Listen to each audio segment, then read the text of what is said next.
You have interfered with our affairs for the last time.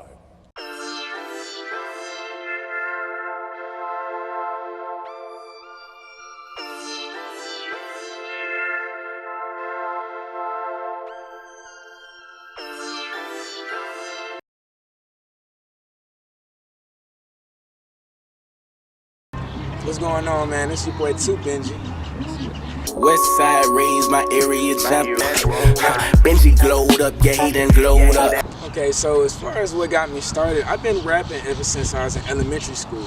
So it really started in 5th grade. Now, a lot of people don't know this. I spoke about it briefly in a couple of other interviews, but I never really put any intensity on it. So just to go ahead and put it all out there, 5th grade, I've been rapping since 5th grade. I made my first song in the 5th grade, and I actually performed it at a talent show. Now, what happened from me performing it, I started to get into poetry. Now, I wasn't writing my own poetry at this time, but I was really reciting a lot of poetry from different poets that was around in that time. So when I went to the first talent show that was actually at a high school, because I was attending Sweetwater Elementary School, for everybody that's in Lithia Springs, shout out. You know, I was attending that 5th grade. And once I did the talent show, they wanted me to start teaching other students that was younger than me of how to do poetry.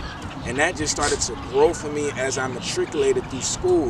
Now, once I hit middle school in the 8th grade and moving up, that's when I started to be more freely with it. I started to step into rap, and I started getting interested in battle rap. I started getting interested in melodies, flows, bars, and all type of stuff. And it just grew from there, man. But that seed really was planted in the 5th grade.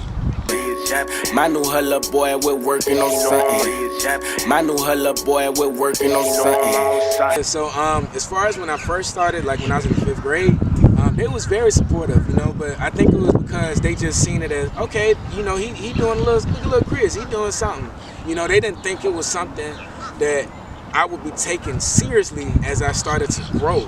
Now, as I started to grow and they started to see me still going after it while I'm in high school, and then as I go through high school, they saying, all right, he's spending his money on studio time, or they seeing me at the studio, or they seeing me playing songs and stuff like that. So I think once I got to that high school age, that's when it started to be like, okay, you know, like what do you do? Now, I wasn't the type of student that attended every single extracurricular activity in high school. Not saying I was against it, but I was just more so that loner out of the group. You know what I mean? Like, I was only tied in with the people in my neighborhood. But when I went to school, I was there to just do the work and get out. So I didn't really attend much. Now, the 10th and 11th grade, I did play sports. I played lacrosse and I played football. But that was the only thing I was doing. Other besides that, I'm leaving and I'm working. But once it got to that time when it's like, okay, he's at an age now where the typical group of high school students, you see them only doing these specific things, he's doing something completely different. Why is this not in the norm? And I think that's when it started to become like a questionable thing. But once I got to college, that's when it started to really raise eyebrows. And it's like, okay, this is something that he really is taking serious, but they don't know how to support me. I'm the only one in my family that took the route of music. You know what I mean? And we do have entrepreneurs in our family, but as far as it's like this young, starting off, we don't really have that much. So the route I was taking was just different from the norm, you know, and I think it really, that really changed as I got to like an adolescent, you know what I mean? And it's like a back and forth, like even right now, you know, it's still some part of my family that haven't really seen the effect of what I'm truly doing. And I'm pretty sure once they, you know, time will tell, you know, it's only perfect timing. But I had to get to a point when I learned that the law of familiarity is real. You know, a lot of times people could be comfortable only seeing you at a certain state, and they're not gonna make themselves aware of the different growth that you had until they see something in their personal perspective that says, okay, he made it. You get what I'm saying? So it's like I had to stop looking for validation from people I truly cared about and started doing that for myself. And I know that was kind of a long reply, but that's something that I really I struggled with growing up, man. So I hope somebody really takes something from that. For real, for real. Listen, catch it, little nigga catch it. My niggas dogs, and if I tell them, then they gon' fetch it. I had to step up out the box. The advice I would have, I would definitely say you have to start dating yourself.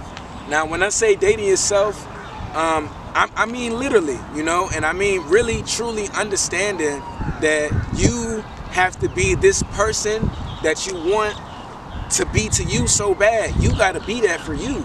So you got to make sure that you are your #1 fan. You got to make sure if nobody else show up, you're going to show up. And as you start to build and develop that relationship with yourself, the outside will start to reflect the inside. So it really is an inside job. Now, a lot of times we can get so caught up in marketing techniques and saying, okay, we got to be real technical with it. I do agree with that to some extent, but you also got to realize it's a balance. The more that you make sure the inside is clean, that'll also start to reflect on the outside. So that means literally as you taking the time to really appreciate yourself, the content that you're creating, just as much as you want people to consume it, making sure that you are consuming your content just as much. You feel me? Make sure you the first one to show up for you, whether you upload a video or whether you need this person to show up to this event that's for you, you there first. I mean like present mentally, not being there and then you somewhere else because you worried about everybody else showing up.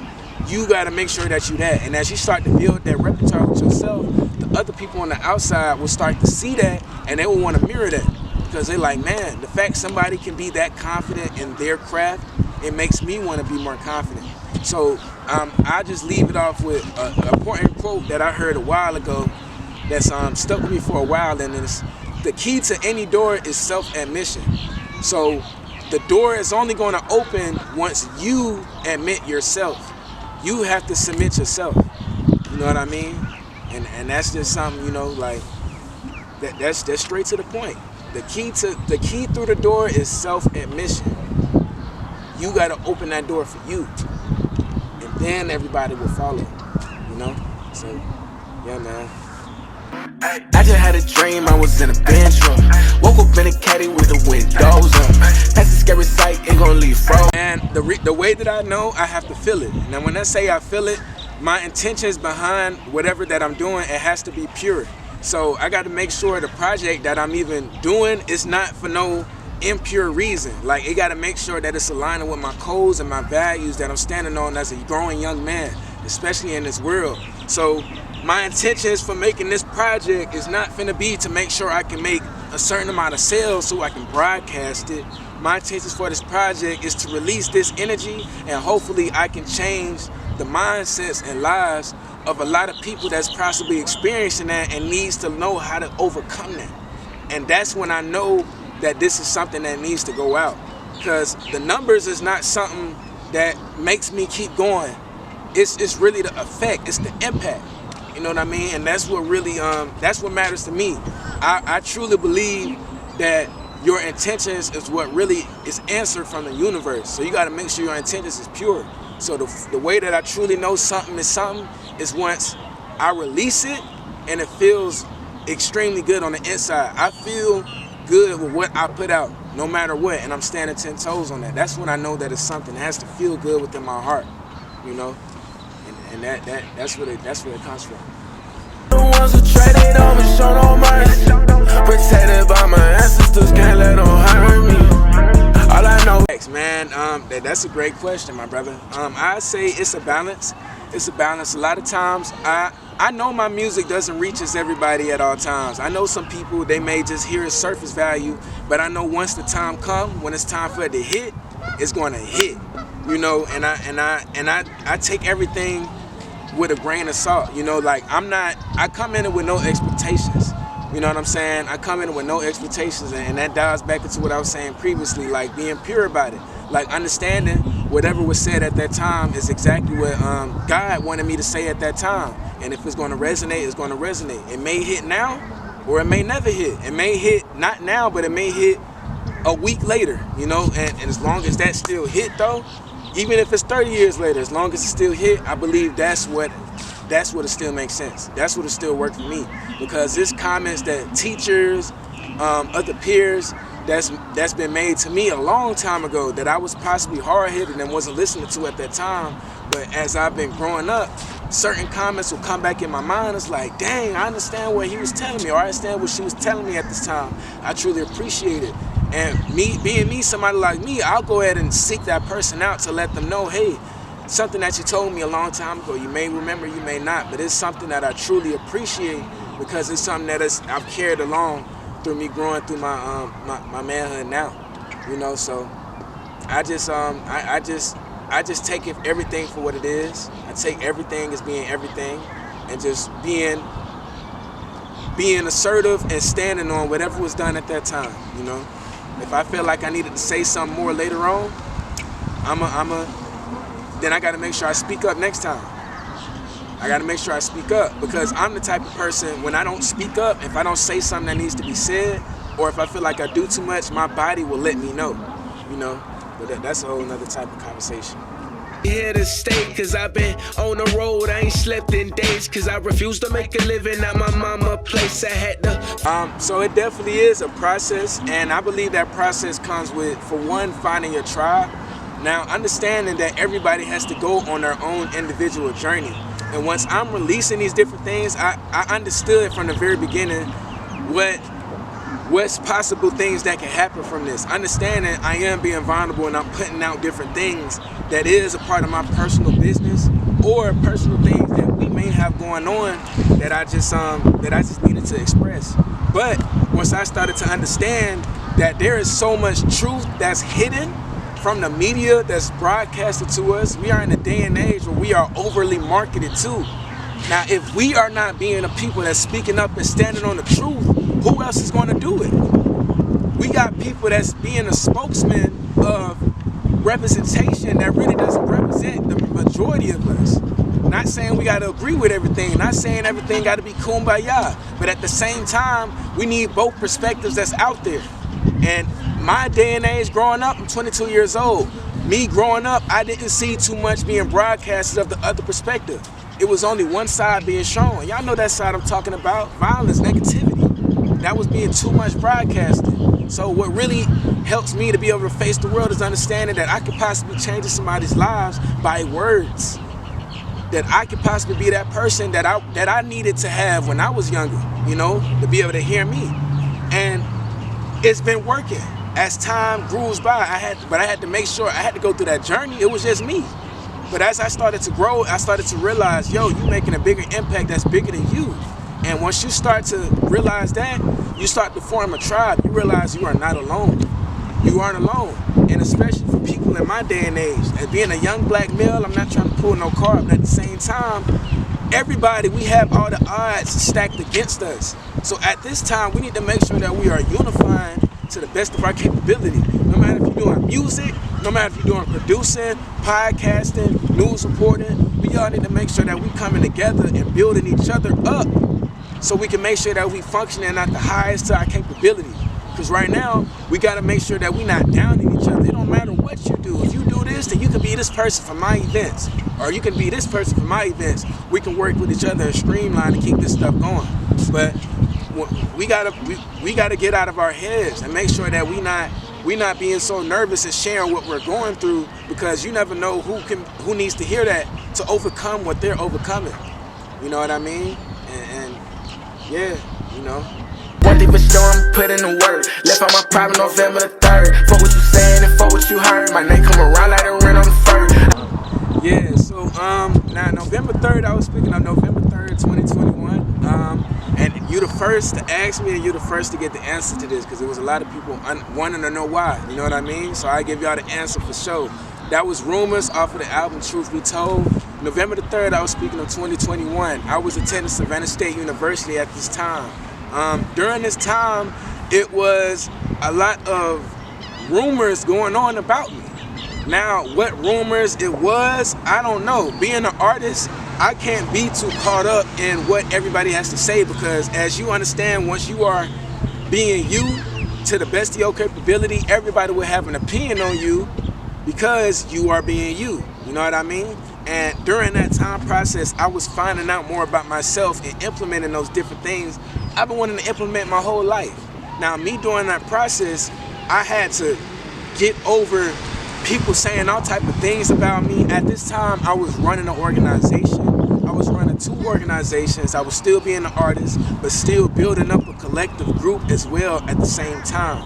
now, I was also experiencing different things with relationships back home and back here, whether that be personal relationships, friendships, and also relationships involving girls, you know what I'm saying?